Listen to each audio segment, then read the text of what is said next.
Assalamualaikum warahmatullahi wabarakatuh, namo buddhaya, dan salam sejahtera bagi kita semua. Perkenalkan, saya Nimadi Sukma Sanjiwani, SSI MSI. Saya salah satu dosen tetap Fakultas Farmasi pada Universitas Mahasaraswati Denpasar yang memiliki home base di Diploma 3 Farmasi. Saat ini saya sedang mengikuti proses sertifikasi dosen pada tahun 2025 ini. Sebagai bagian dari tahapan tersebut, saya menyusun dokumen pernyataan diri dosen dalam unjuk kerja Tridharma Perguruan Tinggi. Pada Fakultas Farmasi Universitas Mahasaraswati Denpasar ini, saya mengampu atau mengajarkan mata kuliah salah satunya yaitu kimia analisis.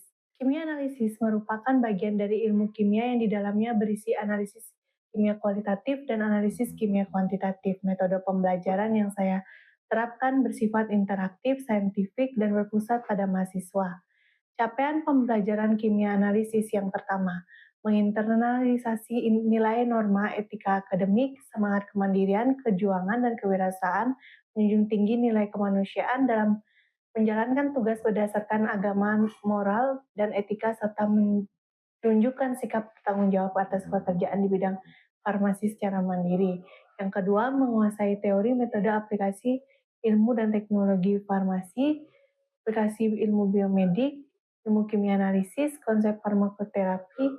Yang ketiga, mampu menunjukkan kinerja mandiri, bermutu dan terukur, serta melakukan proses evaluasi diri terhadap kelompok kerja yang berada di bawah tanggung jawabnya dan mampu mengelola pembelajaran secara mandiri. Yang keempat, melakukan riset dan mengidentifikasi serta menyelesaikan problem untuk berkontribusi pada perbaikan dalam ilmu farmasi. Capaian pembelajaran mata kuliah kimia analisis yaitu turunan dari CPL. Yang pertama, menginternalisasi etika dan menunjukkan sikap bertanggung jawab atas pekerjaan di bidang farmasi secara mandiri. Yang kedua, menguasai teori, metode, aplikasi, dan ilmu kimia analisis. Yang ketiga, mampu menunjukkan kinerja mandiri dan melakukan proses evaluasi diri terhadap kelompok kerja yang berada di bawah tanggung jawabnya. Yang keempat, mengidentifikasi dan menyelesaikan problem untuk berkontribusi pada perbaikan dalam ilmu kimia analisis. Materi yang diajarkan dalam mata kuliah kimia analisis, yang pertama teori. Di dalam teori ada pendahuluan pengantar kimia analisis kualitatif senyawa anorganik pada obat yaitu kation dan anion, analisis kualitatif gugus fungsi senyawa obat organik pada obat. Yang keempat, analisis kuantitatif senyawa obat dengan gravimetri dan titimetri. Yang praktikum, pendahuluan praktikum kimia analisis kualitatif senyawa anorganik pada obat, analisis kualitatif senyawa organik pada obat, analisis kuantitatif senyawa obat secara gravimetri, analisis kuantitatif senyawa obat secara titimetri.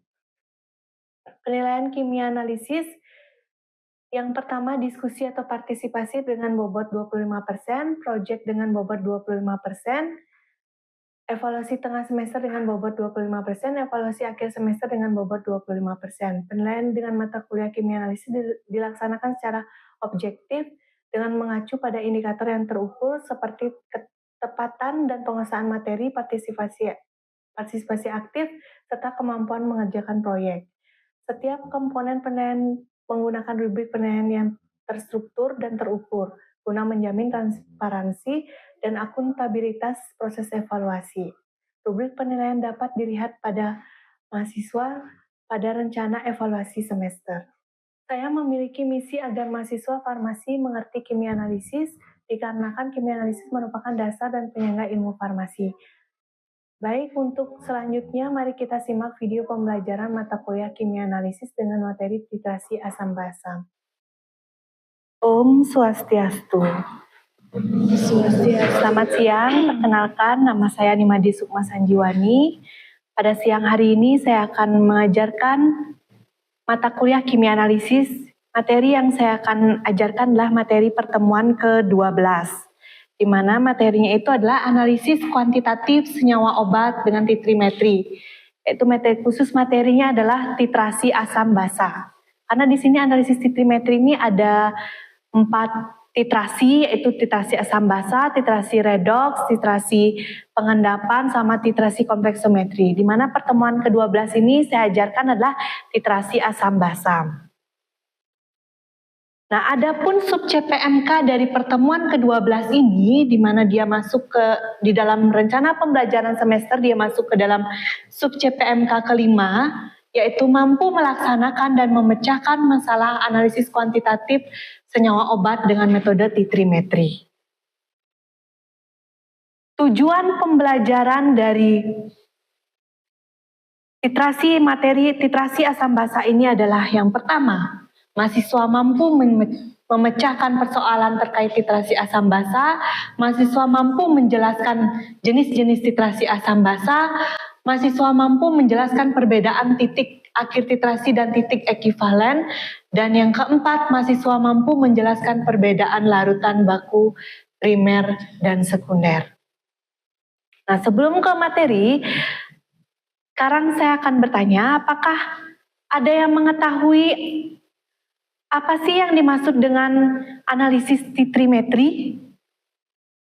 Silahkan Ari untuk menjawab pertanyaan saya.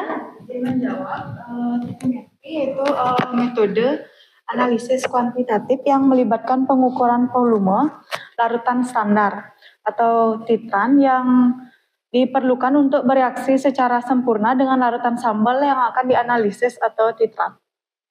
Oke, sudah benar jawaban dari Arya. Oke, analisis titrimetri itu adalah analisis kuantitatif yang melibatkan pengukuran volume larutan standar yang diperlukan untuk bereaksi secara sempurna dengan larutan sampel yang akan dianalisis. Oke, sudah sama ya jawabannya dengan Arya, di mana titrimetri ini termasuk ke dalam analisis kuantitatif ya. Analisis kuantitatif ini dia menentukan kadar atau jumlah kadar, banyaknya kadar suatu senyawa di dalam sampel tersebut. Beda dengan analisis kualitatif. Sebelum UTS kita belajar tentang analisis kualitatif. Kalau analisis kualitatif itu mengetahui jenis suatu senyawa di dalam sampel tersebut. Kalau analisis kuantitatif ini, titrasi asam basa ini termasuk ke analisis kuantitatif. Dia menentukan jumlah banyaknya kadar suatu senyawa di dalam sampel tersebut. Ini dengan metode yang secara tradisional. Titrasi asam basa ini termasuk metode tradisional ya. Beda dengan spektrofotometri UV visible itu termasuk metode kuantitatif yang modern. Kalau ini metode yang tradisional. Nah, apa itu titrasi? Nah, titrasi itu suatu prosedur yang bertujuan untuk menentukan banyaknya suatu larutan dengan konsentrasi yang telah diketahui agar tepat habis bereaksi dengan sejumlah larutan yang dianalisis atau ingin diketahui kadarnya. Nah, adapun persyaratan titrasi. Yang pertama, reaksi harus berlangsung secara stokiometri dan tidak terjadi reaksi samping.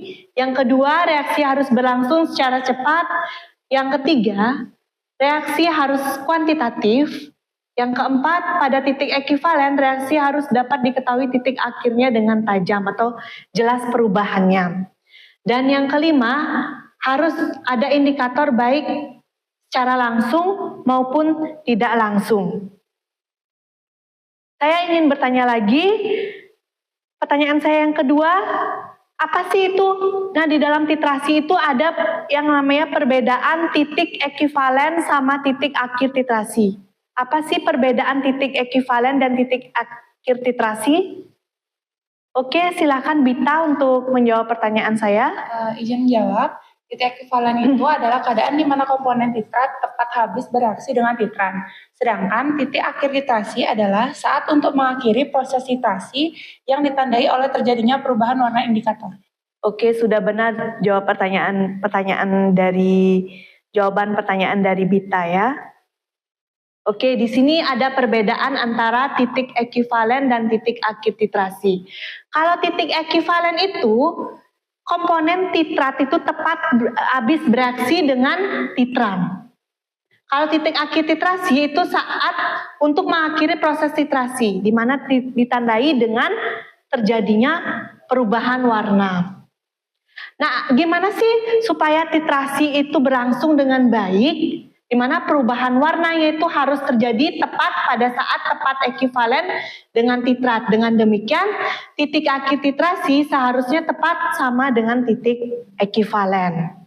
Nah, ini ada kesalahan yang pada umumnya dijumpai di dalam analisis volumetri, antara lain yang pertama, kesalahan pada pembakuan larutan titer. Nah, sebelum kalian menentukan kadar, kalian ada pembakuan terlebih dahulu. Di sana ada terjadi kesalahan pembakuan.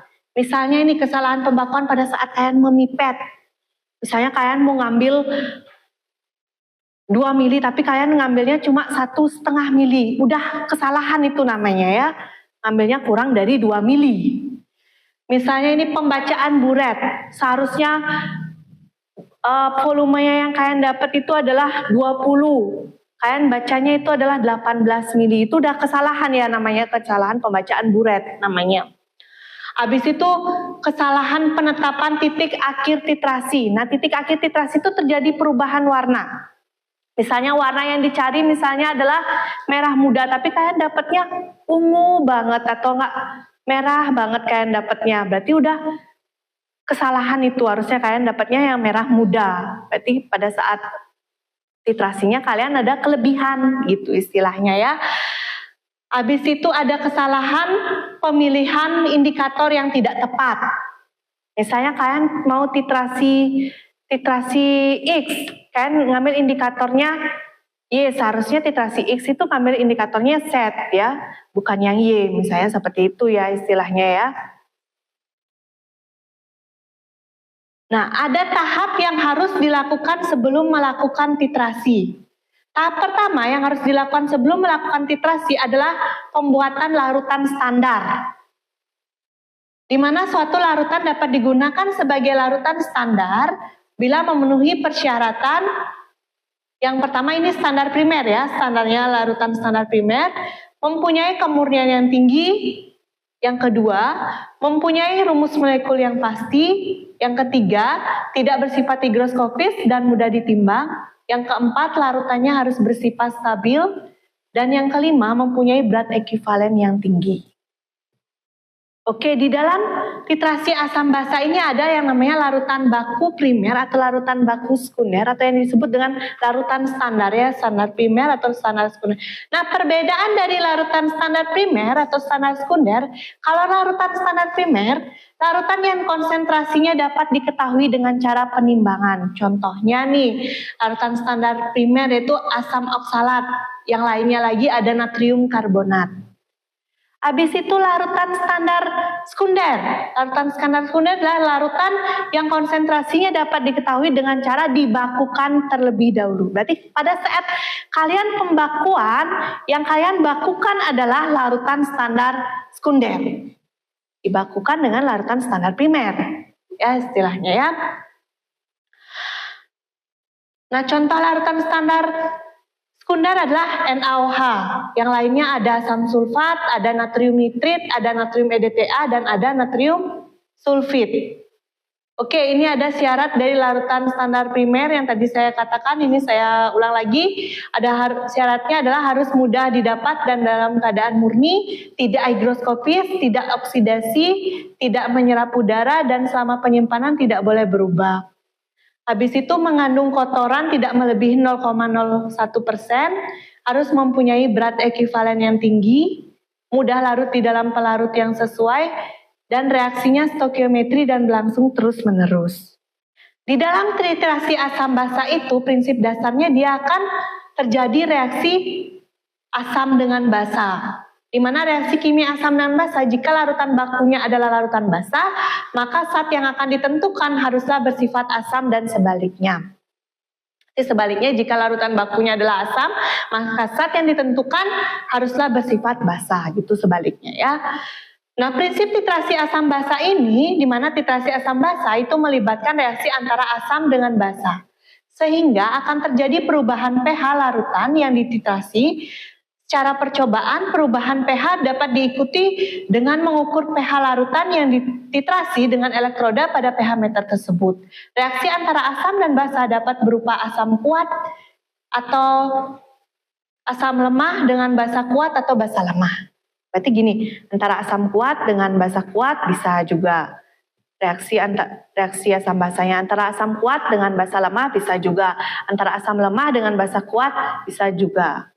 ya, antara asam lemah dengan basa lemah bisa juga, itu reaksi asam basa di dalam titrasi asam basa tersebut, gitu ya. Nah, ini ada harga pH titik ekivalen di dalam titrasi asam basa. Misalnya nih, kalau pH titik ekivalennya itu sama dengan 7, artinya dia itu netral, berarti jenis yang bereaksi adalah antara asam kuat dengan basa kuat. Kalau pH titik ekivalennya kurang dari 7, berarti bersifatnya itu artinya asam. Yang bereaksi adalah antara asam kuat dengan basa lemah. Kalau pH titik ekivalennya lebih besar dari 7, artinya sifatnya basa, berarti reaksinya yang bereaksi adalah asam lemah dengan basa kuat. Sekarang kalau pH titik ekivalennya kalau reaksi antara asam lemah dengan basa lemah itu tergantung pada harga Ka dan harga Kb-nya. Bila Ka lebih besar dari Kb, berarti pH titik ekivalennya kurang dari 7. Bila Ka kurang dari Kb, berarti pH titik ekivalennya lebih besar dari 7. Dan bila Ka sama dengan Kb, berarti pH titik ekivalennya sama dengan 7. Ya. Nah, indikator asam basa. Nah, apa sih indikator asam basa itu? Dia indikator yang digunakan untuk menandai perubahan warna. Tanpa indikator, titrasi tidak akan bisa berjalan, artinya gagal titrasi tersebut ya. Ya, gimana sih memilihnya? Yang pertama, pemilihan indikator ditentukan oleh pH larutan pada titik ekivalennya. Pada titrasi asam lemah dengan basa kuat, maka pH larutan pada titik ekivalen di atas 7 dan indikator yang biasa digunakan adalah fenolfetalin. Untuk titrasi basa lemah dengan asam kuat, maka pH larutan pada titik ekivalennya di bawah 7 dan indikator metil merah atau metil orange yang dipakai secara luas. Selanjutnya, untuk asam kuat dan basa kuat, indikator yang digunakan bisa metil merah, bisa bromfimol biru, bisa fenolfetalin. Oke, ada pertanyaan saya yang ketiga, yaitu apakah ada yang tahu apa jenis titrasi asam basa? Oke, silakan Degos untuk menjawab pertanyaan saya, jenis-jenis titrasi asam basa. Ya, yang saya tahu ada 2 jenis dari titrasi asam basa. Yang pertama itu adalah titrasi asidimetri dan yang kedua adalah titrasi alkalimetri. Oke, sudah benar ya, jenis-jenis titrasi asam basa ada 2, yaitu titrasi asidimetri dan alkalimetri. Nah, sebelum saya ke slide saya selanjutnya, apakah ada mahasiswa yang ingin bertanya? Oke, silakan. Silakan siap untuk memperkenalkan diri. Ya, perkenalkan, nama saya Dian. Saya ingin bertanya, Bu, apakah perbedaan dari asidimetri itu dengan alkalimetri? Oke, di slide selanjutnya ada ya, perbedaan antara asidimetri dan alkalimetri itu, kalau asidimetri titrannya itu menggunakan asam, larutan asam. Kalau alkalimetri itu titrannya menggunakan larutan basa, itu perbedaan di titrannya. Oke, itu bedanya asidimetri dan alkalimetri.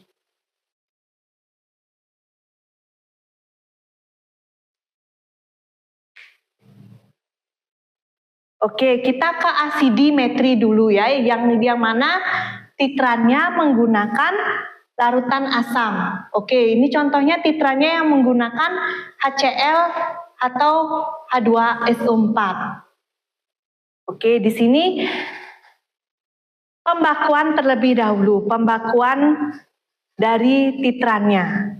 Dia menggunakan pembakuannya itu menggunakan larutan baku primer natrium karbonat.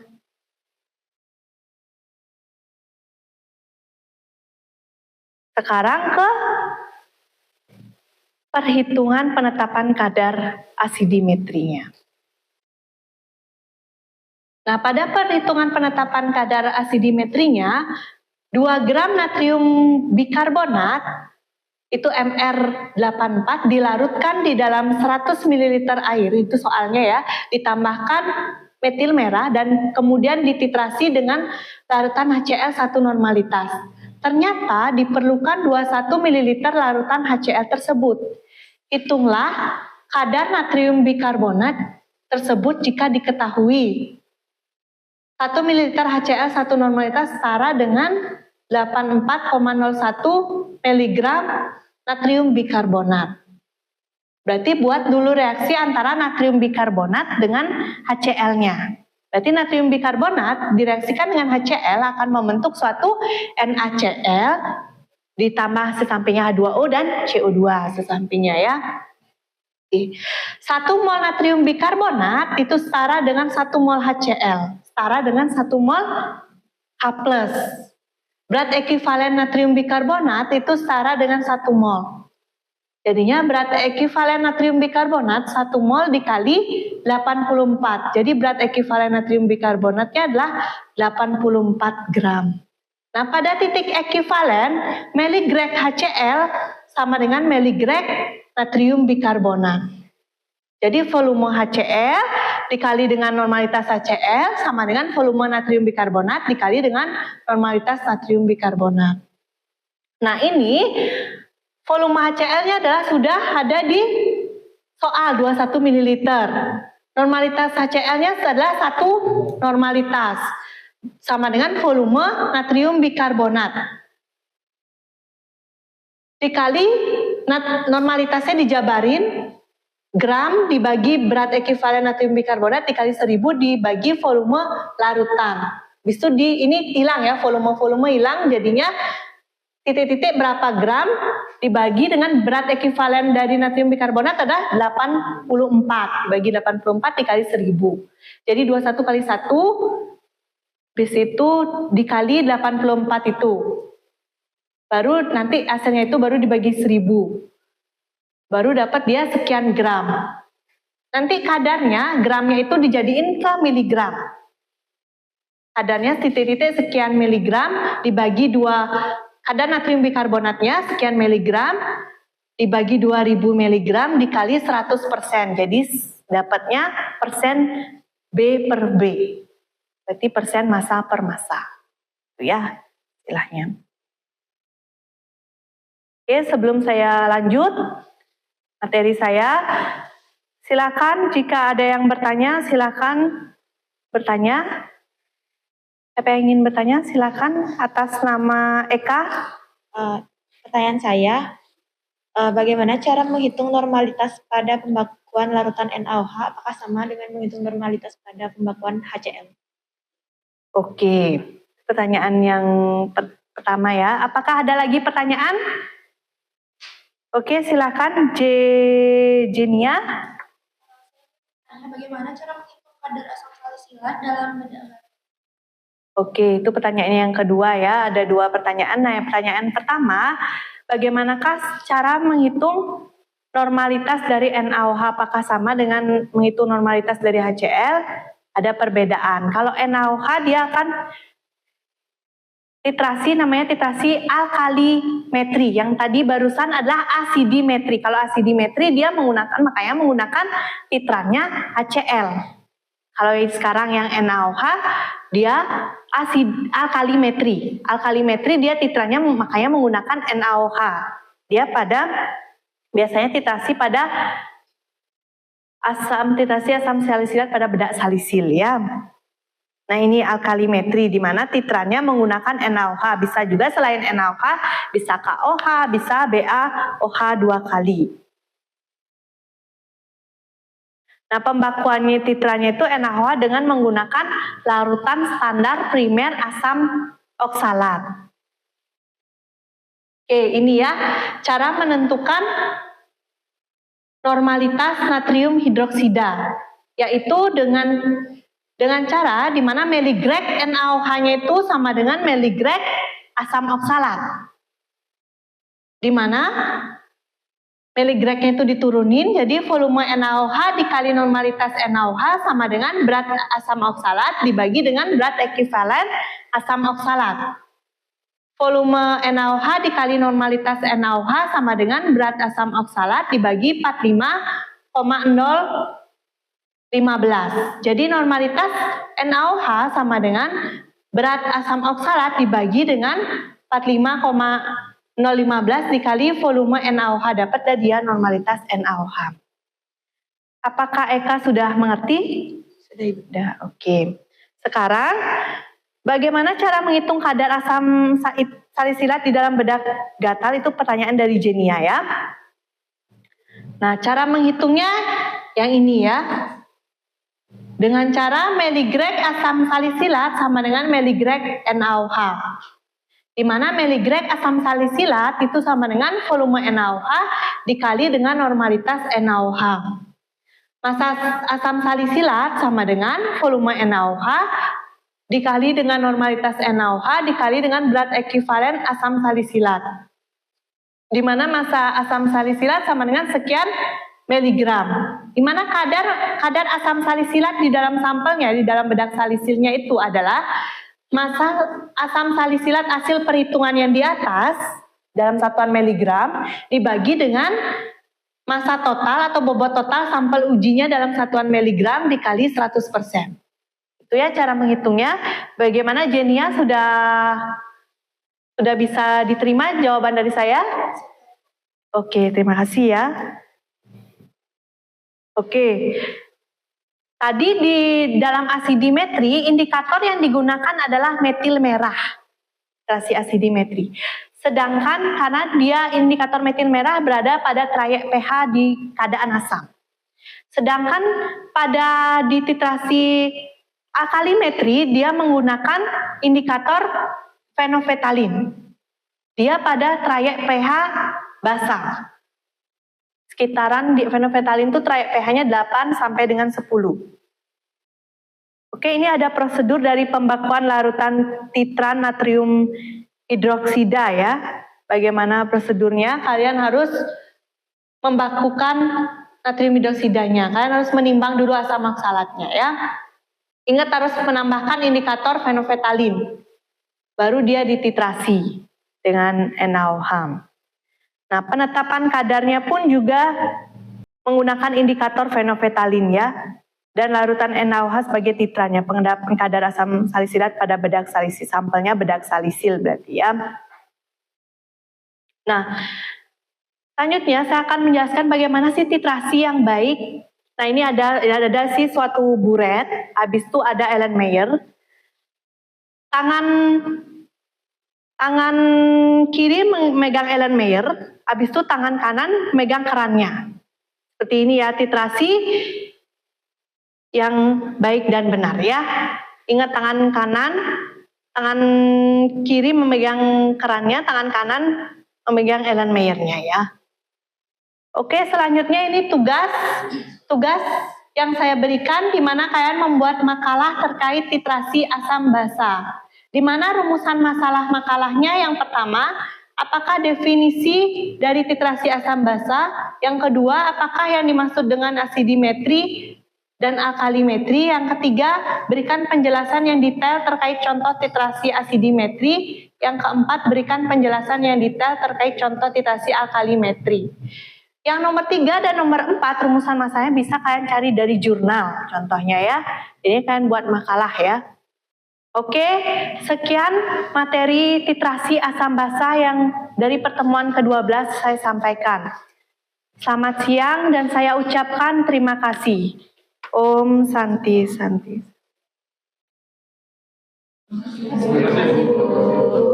Ya, sama-sama. Sekian video pembelajaran sertifikasi dosen saya ini. Semoga video ini sangat bermanfaat. Terima kasih Om Santi Santi Santi Om. Assalamualaikum warahmatullahi wabarakatuh. Tuhan memberkati. Namo Buddhaya. Salam kebajikan dan rahayu.